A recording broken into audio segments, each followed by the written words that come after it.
मेरी परिस्थिति खराब है, मैं दुखी हूँ, इसलिए मैं अपने जीवन में आगे नहीं बढ़ पा रहा हूँ। अरे अगर तुम्हारी परिस्थिति खराब है फिर तो तुम्हें दूसरों से ज्यादा मेहनत करनी चाहिए, क्योंकि एक जगह रुक जाने से आपकी परिस्थिति ठीक नहीं होगी बल्कि दिन प्रतिदिन और खराब होती चली जाएगी। खराब परिस्थितियों को देखकर बेचारा तो हर कोई बन सकता है, लेकिन उसे ठीक करने के लिए मेहनत भी खुद ही करनी पड़ती है। दूसरा कोई आपकी मदद करने के लिए कभी नहीं आएगा। ये बात आप जितनी जल्दी समझ जाओगे आपके लिए उतना ही अच्छा है। किसी ने क्या खूब कहा है, जितने आप अपने कामों को करने के लिए कठोर रहेंगे उतना ही आपकी जिंदगी आसान होती जाएगी, और जितना अधिक आप अपने काम को टालते जाएंगे उतनी ही आपकी जिंदगी आपके लिए कठोर होती चली जाएगी।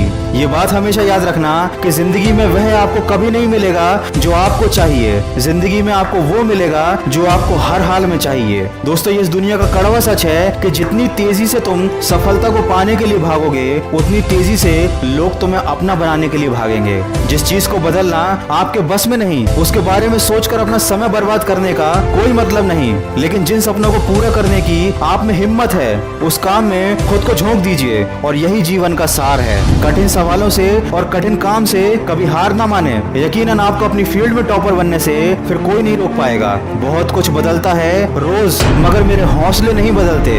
मंजिल पाने के लिए बदलता हूँ तरीके रोज, मगर आगे बढ़ने के लिए मेरे इरादे नहीं बदलते। दोस्तों, हालात ऐसे ना रखो जो आपके सपने बदल दें, बल्कि सपने ऐसे रखो जो आपके हालात बदल दें। जिंदगी में कभी हौसला टूटने लगे तो अपने आप को याद दिलाना कि अब तक जिंदगी मेरे साथ खेल रही थी, लेकिन अब जिंदगी के साथ खेलने की मेरी बारी है। जिंदगी में कभी खराब परिस्थितियां आए तो निराश मत होना। ये बात याद रखना कि हर खराब परिस्थिति आपको एक नए रास्ते पर लाकर छोड़ देती है, और उस रास्ते को पार करने के बाद अंत में एक खूबसूरत जीवन और सफलता हासिल होती है। केवल 22 साल की उम्र में IPS ऑफिसर बनने वाले सफीन हुसैन कहते हैं कि जब भी आपको लगे कि आप चारों ओर से घिर गए हो और आपके पास कोई ऑप्शन नहीं बचा है, उस वक्त याद रखना कि यही वो पल है जहां से आपकी तकदीर बदलने वाली है। अभी अगर परिस्थिति आपके खिलाफ है तो याद रखना कि आपकी वैल्यू बढ़ने वाली है। बस आप सकारात्मक सोच के साथ अपने लक्ष्य की तरफ बढ़ते चलिए। अगर